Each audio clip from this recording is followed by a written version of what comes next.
La caravane de sensibilisation et de formation des artisans et des travailleurs du secteur informel se tiendra du 15 décembre 2021 au mois de mai prochain. Cette caravane a pour but d'informer les PME, les artisans et les acteurs du secteur informel des nouvelles lois qui ont été adoptées. Elle portera sur les avantages du statut de l'entrepreneur et du régime des travailleurs indépendants. La caravane va à l'intérieur du pays pour expliquer les nouvelles lois qui ont été votées et qui sont à l'avantage des PME, des artisans et du secteur informel. Elle aura pour charge d'informer les PME, les entrepreneurs, les artisans et le secteur informel des nouvelles lois aujourd'hui qui ont été adoptées pour l'an 2022. La caravane de sensibilisation annonce la tenue prochaine du Forum d'innovation des technologies de construction du bâtiment et des travaux publics à l'ère de la digitalisation.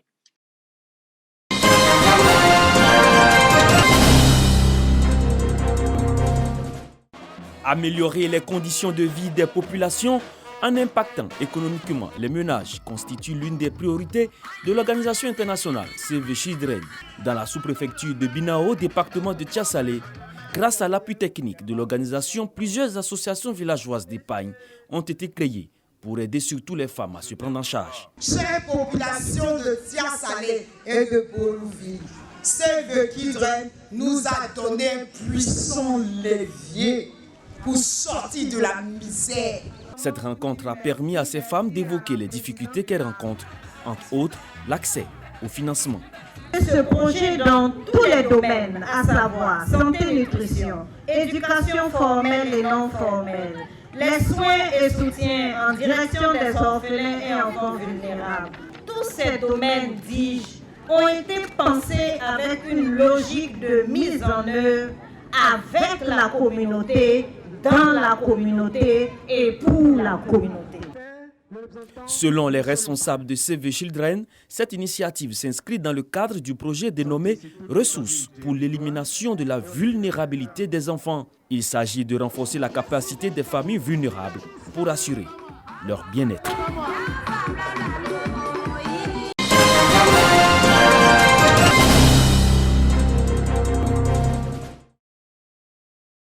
Trois jours ont permis aux acteurs du système éducatif de mettre ensemble les rapports des états généraux des trois régions, à savoir Nawa, Boclé et San Pedro, afin d'en faire le rapport final du district autonome du Bassa-Sandra.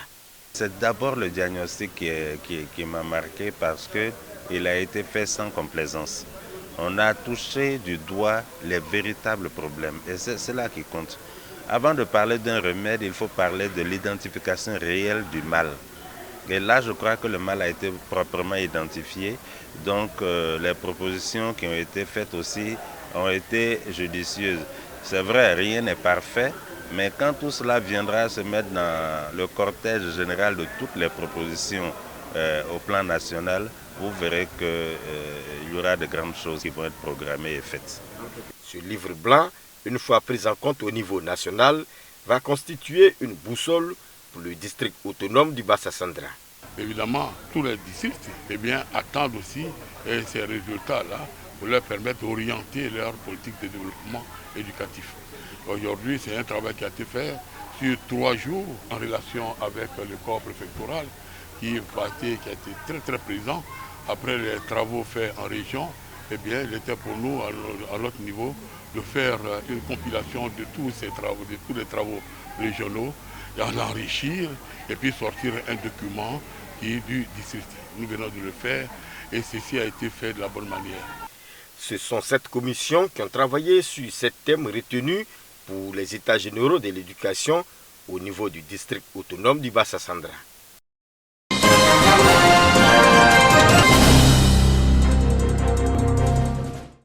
Danse, défilé de mode ont meublé les festivités des 50 ans du marché de Sikoji dans la commune de Yopougon.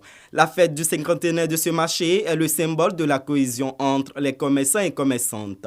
Une occasion pour Issoufou Koulibaly, représentant le maire de Yopougon, d'exhorter commerçants et artisans à exercer leur métier dans le civisme. Les acteurs de cet espace commercial ont exprimé leur reconnaissance au conseil municipal de Yopougon pour son soutien et son engagement à les accompagner. Cette cérémonie du cinquantenaire est le symbole de la et sincère entre les commerçantes et les commerçants du marché et entre la population commerçante et les riverains.